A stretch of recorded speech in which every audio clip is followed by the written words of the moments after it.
Ladies and gentlemen, we have PDSTRN. Now, PDSTRN is a rising Nigerian rapper, songwriter, blending hip-hop and Afrobeats. Now, rapping is mainly in English with a frequently use of Nigerian pidgin and cultural dialects. Now, PDSTRN uses languages as a key part of his identity. We're super excited to have you here in the studio. My guy, how you doing? I'm good, I'm great. All right. Now, when I remember the first time I ever heard the song Moshood, which is one global hit right now, was when you freestyled a huge part of it during the show off by Amazing Clef.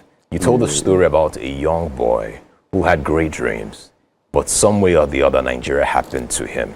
All right. I want to find out, was Moshood a real story? Do you really know who Moshood is? Is that a young boy you actually are telling his story, or did you just make that up? Let's talk about Moshood. So yeah, Moshood is a real story, but at the time it happened, it happened in 2016. So this is somebody that was way 2, 3, 4 years older than me in a way, but we weren't really friends, but it's just somebody you see in the neighborhood. It's just someone you see around. That you know, okay, yes, this person is from this neighborhood, or you know this person's mom, or you just know where they live around. So yes, real stories, even some parts of it, has happened to me, myself. Oh, wow. It's just, thank God for God. Do you understand? When you say some part of it has happened to you, I want to be very sure, has Nigeria ever happened to you? And can you share a story about that? Nigeria happens to me every day. As long as you're in this country, it will happen to you. There is no two ways about it. Coming to this interview this morning, I know how crazy it was. And just seeing the reasons for things happening the way they're happening, and there is no reason. There are literally reasons, but nobody's trying to say what's really happening. And it's just that everybody's just moving on a lackluster P, and some people think that, oh, because I can afford something, even though it's 8 times the price at retail price at a retail store, yeah, I'm good. But it's bro, it doesn't mean you're rich. It doesn't mean you're comfortable. You're literally struggling to survive. Whether you live in Lekki, VI, mainland, anywhere, Nigeria always will find a way to happen to you. Okay, now for those of you that are wondering, here's a little context to the story. It's about a young boy who had the dream of being an artist. Yeah. Started working after school at some point, and then one way or the other, he got arrested for a crime he did not commit, thereabouts, and till today no one knows what has happened. I want to find out, what is the latest with Moshood? Do you know if he has been released now? Is he still in prison? What is the latest story? Because I'm sure that your song was not just one to express and show the crazy madness that happens in the country, but also as a plea to see how something can be done? Yeah. So, like I said, this situation happened in 2016, and I wasn't really close to them like that. But the last I heard in 2018 was, where he was taken to, they went there and they said he's been transferred. Okay. So literally now we don't even know where he is. Nobody knows where he is in Nigeria. We just know that one day we'll see whether he's unalive, whether he's still alive. Nobody really knows. You know what I mean? And Moshood is just one part of there's another song on the tape I dropped last year called Letter to Daily, where it's Letter to Daily. Yeah. All right. Okay. Called Letter to Daily, where it's at least we still even know where Daily is. You feel me? Daily, we still know where he is. Free Daily is still, but it's with Moshood, the situation is just so different, and that's what really just. He didn't even do anything wrong. You know what I mean? It's quite interesting because we live in a country where sometimes things like this happen, where you don't have to necessarily do something wrong to be in trouble or to be arrested and all. But I want to understand your writing style. Because I noticed that you have a lot of storytelling involved. You have a Letter to Daily now. You're talking to Moshood as well. What inspires you when you get to put the pen to paper? What inspires your writing style? Because I can tell there are a lot of stories involved in it. Yeah. Basically, for me, it's how else would you explain something to somebody if the littlest way, or the base of communication like where everybody went to elementary school. Queen's Primary was the story. You feel me? Like, we had literature books. You feel me? You get back home.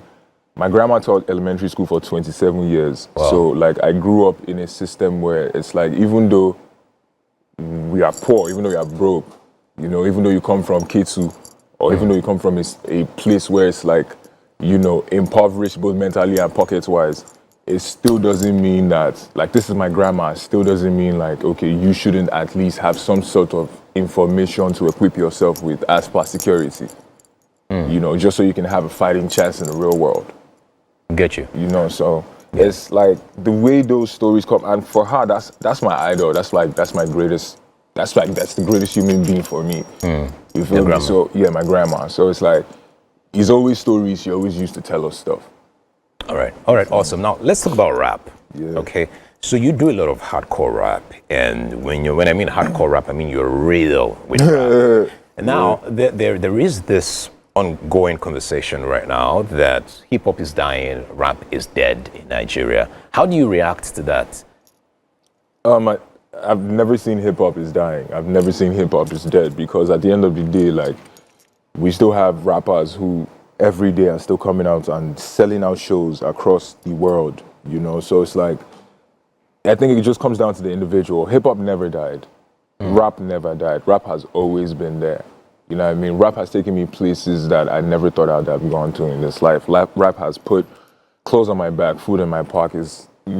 Rap has done so it can be, and it's Nigerian rap, and this is like Nigerian people who are, you know, reaching out to pedestrian and saying, yo, we're trying to have you do this, we're trying to have you do that. Like, I won the Hennessy VS class in 2022, and like, my life kind of literally started moving differently from there, you know, and it's all thanks to rap still. All right, now I want to talk about the rap battle and in Nigeria right now. Recently, there's a song called Man to Man, and people are calling out the rappers that they have had issues with. They are mentioning names in their songs, and now other rappers are using the same instrumental and they're doing that as well. I'm sure you know about the Black Bones and Udumodu Black rap thing that has been happening as well. I wanted to just find out from a rapper's standpoint, what did you think how do you think the rap game is evolving with rap beefs and diss tracks? And whose side are you on when it comes to all of this, especially with Black Bones and Udumodu Black? I think first off, rap has always been a competitive sport. Okay. You know, rap has always been a genre or a style element of music that's always been, you know, predominantly founded on like just ego bumping heads back to back. But you know, as time goes on and as like music evolves, you've seen rap just split up into different sides. Like with the type of rap that I make, it's not really braggadocious, but like you have people who make that type of rap music, then you have like a different type of, so it's like, it's needed, you know, because this is like literally one of the core elements of the genre, you know, so it's like, but as to propagate the rap culture, me personally, I don't feel like, you know, rap beefs or rap disses are like, it's played out. You know what I mean? It's played out. Anywhere around the world, you see rappers are coming together, collaborating more. But they're not even just music. Like some rappers are collaborating on like even just clothes. Some rappers are collaborating on making games. You feel me? So it's like, I feel like there's a lot more. All right. There's a different avenue we can pass to, you know. Like, all right. Now, just before we move to the kitchen, all right, we always have something special for our final guest. I have a final question for you. And on the Odumodu beat, Black Bones, you're gonna say that. like, two of them are like my, Black Bones is my OG. Yeah. OD's a very good friend of mine, you feel me? And like, as I guess, you know, OD has said multiple times that it's not a rap beef, it's a personal thing. So, you know, I can't pick sides on that because I don't really know what the situation is. Yeah, so final question, just before we move to the kitchen, we always have food for a final guest, all right? You have an amazing song in Moshood. What is your favorite line in that song? What bar gets to you every time you hear it?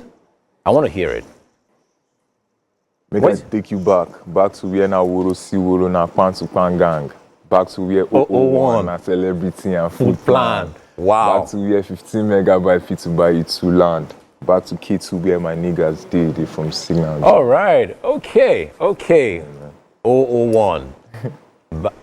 Food plan. I love it. But listen, we're having food first. So it's one, I don't know about the 00, but it's 100. It's one.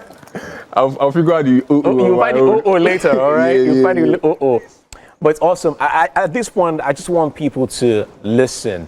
I want them to listen to Moshood for a bit, all right? Because it is a song that reflects on the society, and basically everyone is, everyone is a Moshood one way or the other, like you said in the song, right? Don't you agree? Yes, definitely. It could literally happen to anybody.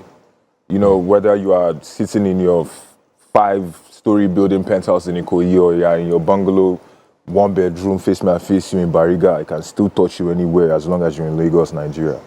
All right. Thank you so much for being on the show. Thank you so much. It's an amazing time. No, we'll still talk. All right. Thank you. Thank you so much. All right. That is all that we can take at this time. The show continues. It's still Wake Up Nigeria. Let's go.